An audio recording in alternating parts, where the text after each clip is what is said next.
বেয়াদবি মাফ করবেন, নরেন্দ্র মোদী আপনাকে একটা কথা বলতে চাই। ত্রিপুরা নদীর বাঁধ খুলে দিয়ে কি ভাবছিলেন বাংলাদেশকে তলিয়ে মারবেন?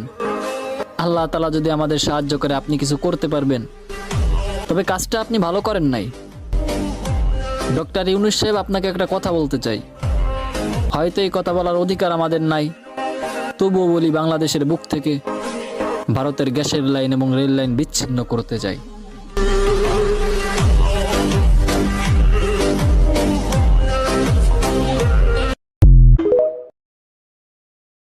এই ভিডিওটা যদি আপনার সামনে পড়ে, একটা সাবস্ক্রাইব করে দিবেন, একটা কমেন্ট করে দিবেন, একটা লাইক